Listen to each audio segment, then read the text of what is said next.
Hello and welcome back to another review with me, Kevin, from Kevin Grant on Whisky.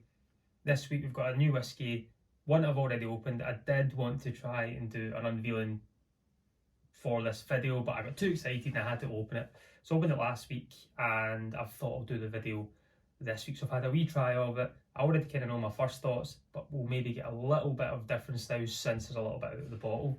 As we can see, this is Old Perth, blended Scotch malt whisky, and it's Pedro Ximenez sherry casks. This is from Morrison Scotch Distillers, which is Aberaggy Distillery, which is situated just outside Perth.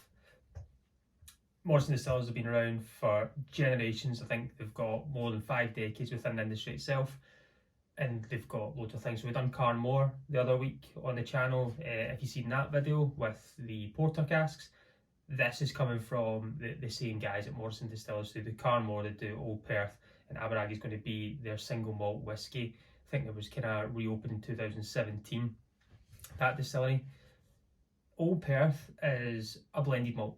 So when we talk about malts and blends, what that means is it came all from malt distilleries, which the casks have been vatted together and making this superb looking whisky.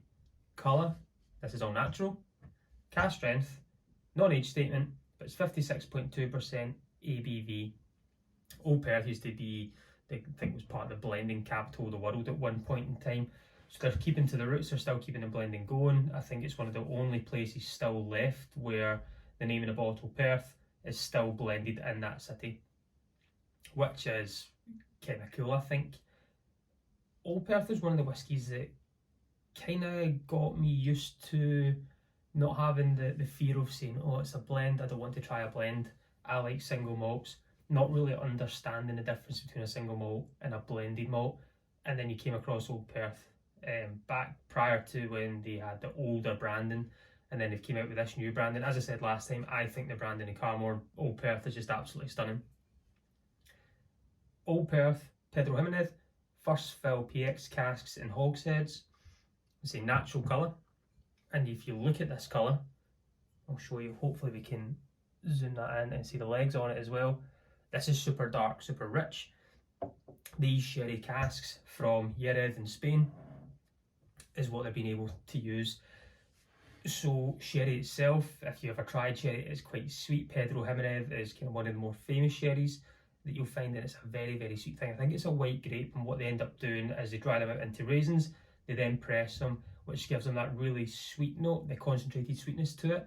You then put a kind of high content alcohol into a sherry cask, new make spirits or maturing spirits with a high alcohol content. I think a level of sweetness to high alcohol content can make a balance, and this is what we're going to find out today. Can we get that balance? Can Old Perth come round and give us an amazing PX cask matured whiskey, or is it going to just be kind of okay?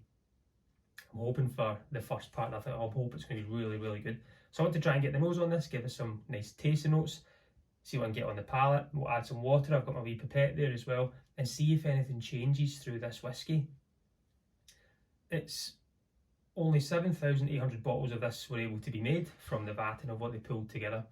It's non-age statement, so it's been a difference from lower age whiskies to higher age whiskies. I'll get into that maybe after I have a wee try of it and get we'll touch back on that, and we'll touch back on the kind of story of how this came about this year when it should have came about last year and so forth.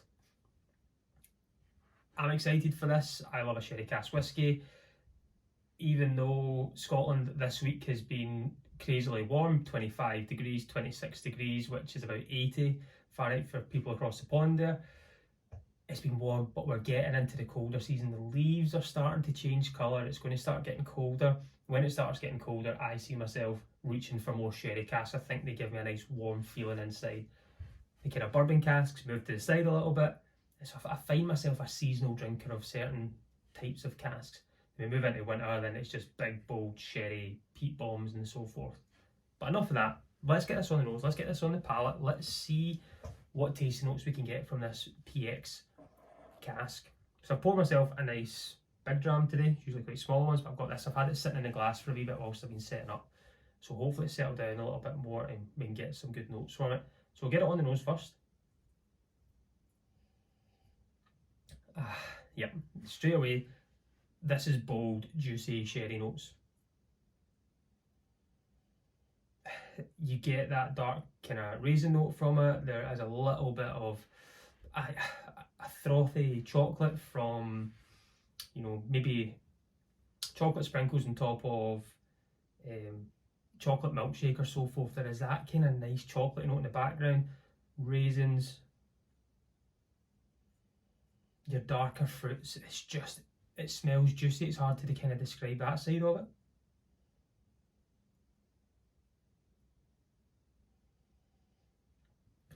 It's got a freshness to it as well, like just in below. The alcohol, as we say, that's 56.2%. I don't get that. I think if you think of sherry, sometimes it's got that kind of sticky note to it, a kind of sticky toffee pudding, sticky sauce. This has got a kind of sticky sauce kind of note to it as well. Like your kind of darker cherry, dark raspberries. There's that sauce still there, but it smells sweet. It's sherried. It's got a really nice underlying nose to it. The alcohol doesn't jump out. I think the cask is very, as you can see, it's an active cask. Pedro Ximenez being very, very sweet. So darker raisins. There is that kind of milky chocolate, frothy chocolate milkshakey note to it. There is a syrupy raspberry, blackberry, black currant close to syrup as well. And there's a wee maltiness, like a kind of, it's a weird honey note coming through as well. There's just something in the backbone, like the kind of spine of it. I really, really like. It's got a cracking nose. See, the legs are very good. When you move this around the glass, you like to stick there. Again, that sticky, treacly sherry notes coming through, and it's kind of portraying it in the glass. Let's see what we get on the palate. I'm hoping for good things here. Slainte, everyone.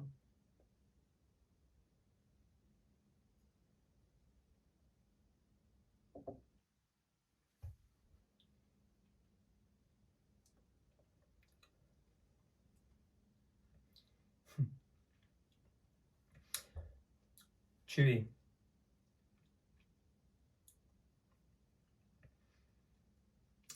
Viscosity. It's thick. There is that still raisins. I can't remember what the raisins were called. The little red boxes used to get, kind of bring me back to childhood there. I'm getting a little bit of that. That honeyed note still staying in the background. There's a kind of chocolatey note. It is very long lasting. The mouthfeel, it's a long finish. That's a dram that I don't feel I'd have to go back to, just so I could sit and talk for a good while before I had to go back and get more flavour from it. It's lasting, it's chewy, there is no spice at all. This is a kind of sweeter, deep viscosity, deep mouthfeel, mouth coating, sherried whiskey. The balance is there from the alcohol, the quality of the casks, the whiskies that have been used in the blending process. I think this is kind of hit every kind of corner that Morrison Distillers or Old Perth want this whiskey to be and what it wants to portray, and I think this is great so far. A really good mouthfeel, really good nose. So that would be honey notes kind of come through, as well as that little slight burnt top of cake. Sometimes if you torch it, you know, the sugar, if you torch that, you can crack into it. I can't remember what that's called, but that slight dessert note to it, I've definitely got that. And I've got that in the palate as well. That's kind of slightly dissolving on there. A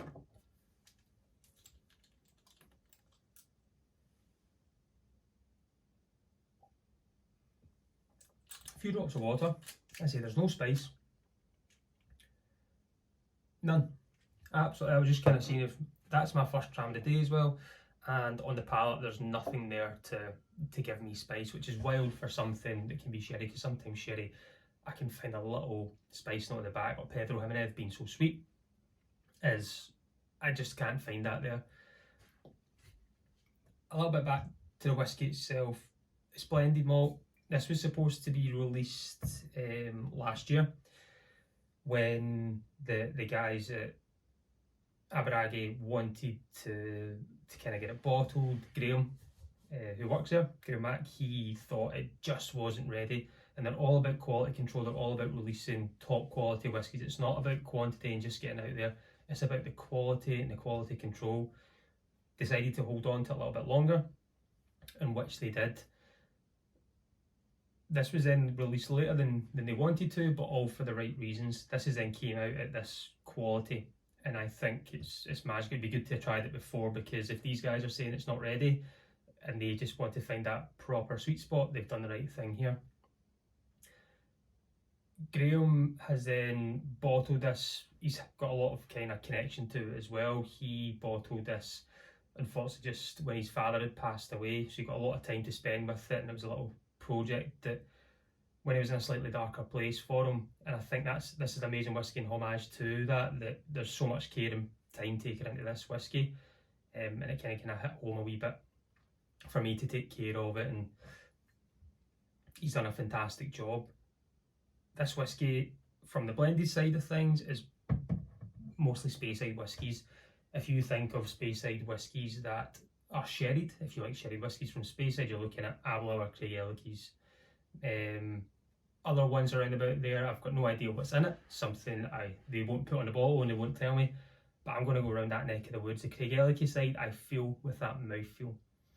There's just that deeper mouthfeel that I get with Craigellachie. I get with Mortlach, for instance. There's this really, really good mouthfeel that's got similarities to it, but there's other things in there as well that's popping through. I think it's been a fantastic job so far. Going at this on the nose again with a little bit of water, see what it does on the palate. Nothing's really changed much on the nose. There's maybe like a rose petal strawberry, like a strawberry laces, strawberry sauce coming through now. That's slightly sweeter. Kind of maybe even strawberry ice cream. There's this kind of slightly milky note to it. The chocolate is kind of slightly died down. It's became more fruit front. Yeah, definitely became more fruit front now. That I say a strawberry ice cream. The raisins still stay there. The kind of treacly, your sauce, you've seen the raspberry and thing sauce, that's still staying there.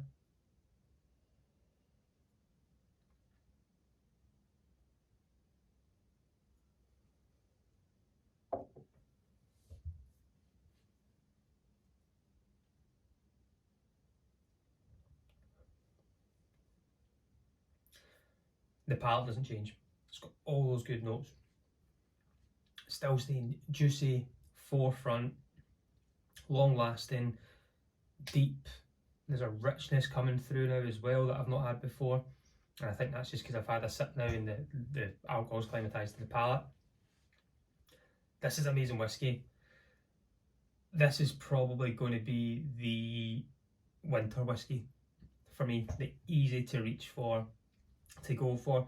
The unfortunate thing about it is, as I said, there's only 7,800 bottles out there. This one won't last for long, I don't believe, because of the quality. I love a sherry cask, and I think this is magic. For me, it's to show that blended malt whiskies, don't shy away from them. They can be put to real quality. If people are putting the time and effort in, like the guys at Morrison Distillers at Old Perth are taking the time to bring us quality like this, you have to go for it. You're still picking these up. I still think there's a few out there between, I think you see 55 to 70 pounds in places I think I did see earlier on. So still able to pick up for quality like this, and I think it's definitely worth every penny. I don't think it will last long. As I say, this is a whiskey that I really enjoy, and we're getting into winter season, so it's going to be my reaching for dram.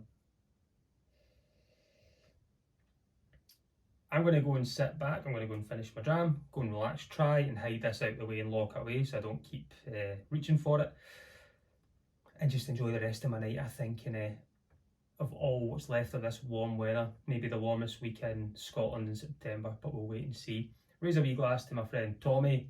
He's had a long 3 weeks there and passed an exam, which has been a long time coming, so slants to you, buddy, and well done again. As always, I've been Kevin from Kevin Grant on Whisky. Join me next week. Let's talk whiskey. Slants.